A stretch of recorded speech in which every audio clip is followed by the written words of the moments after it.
Okay, now we get to the heart of the matter. What is eco-criticism? From the last session, we saw that the cultural studies is involved in looking at how humans make meaning through our cultural artifacts.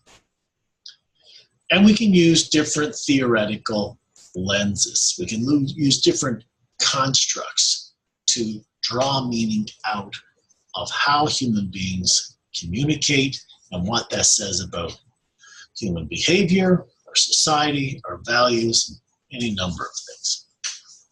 So we're going to turn now to looking at eco-criticism as one of those lenses. But we always must keep in mind that, like the other lenses, cultural studies is very much interdisciplinary. And eco-criticism also draws on different lenses. But predominantly, it has one main characteristic that separates it out and makes it very different from the other theoretical cultural lenses that we can employ. So let's take a quick look at what we mean by the term eco-criticism. So eco-criticism as a field of cultural criticism really came to the fore as a part of literary studies, the study of literature and texts, primarily print texts, in the 1980s and 90s. Now, the term was first coined in 1978. It's far back, 40 years ago. Despite the growing importance of environmental issues, scholarly writing on the relationship with the larger living world between literature and human beings was strangely silent. There had always been scholars and writers interested in how texts reflected the human nature relationships, but they were relatively few in comparison to other areas of criticism. The critical focus of critique and analysis has been predominantly the big four: gender, class, identity, and culture. In the natural world, the world outside our windows, outside the windows of the ivory tower, seemed to simply not exist. And academic critique was almost solely fixated on society and human concerns. It was very, what we call, anthropocentric. The natural world had been silenced and not considered a field for serious inquiry. But this began to slowly change, starting in the 1970s and 80s. And in 1992, in the United States, the Association for the Study of Literature and the Environment, ASLE, was formed. And its mission was to promote the exchange of ideas and information pertaining to literature that considers the relationship between human beings and the natural world.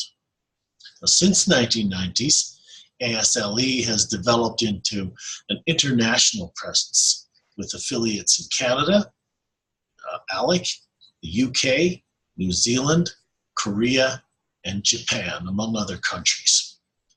In 1993, the year after ASLE was formed, a new journal was created, ISLE, the Interdisciplinary Studies for Literature and the Environment. And its mission is to provide a forum for critical studies, literary and performing arts, proceeding from or addressing environmental considerations.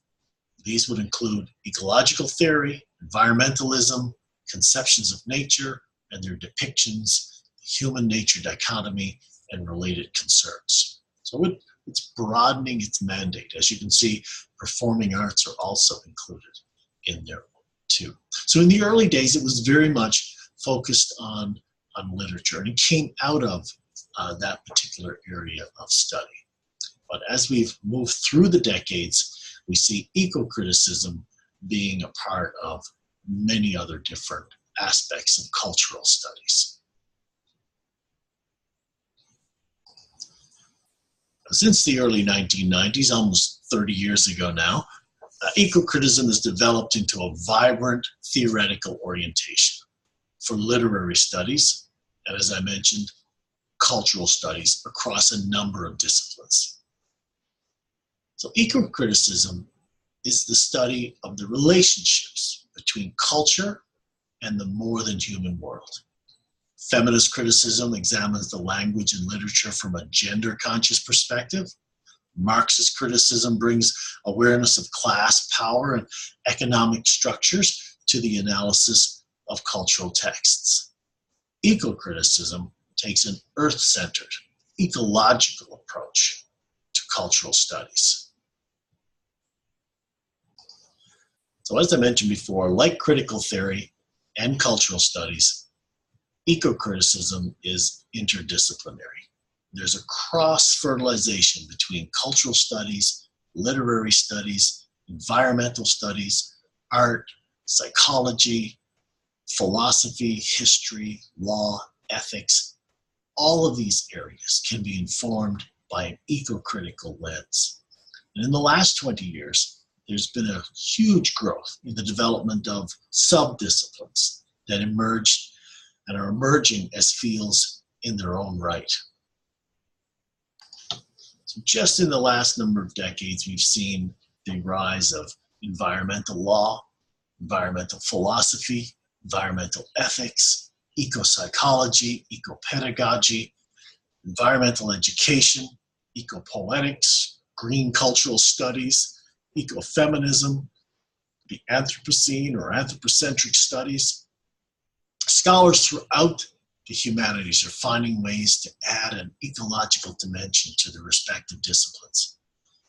Historians are writing about the reciprocal relations between humans and the land over time, humans and weather and climate over time. Some really interesting studies being done there.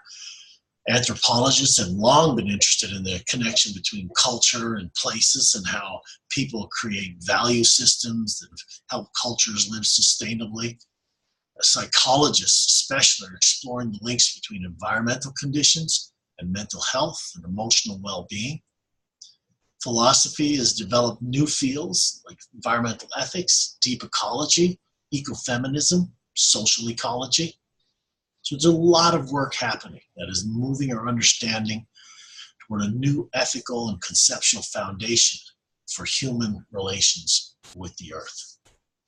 So we're really excited, and where we can go with our study, with our exploration, is really limitless. So I'm really looking forward to a wide open and wide ranging, experimental and innovative look at how we, in this course, are going to look at our cultural artifacts, things that we create ourselves through that lens of ecology and environment and place. That's a really exciting study. It brings new understandings to our fore all the time.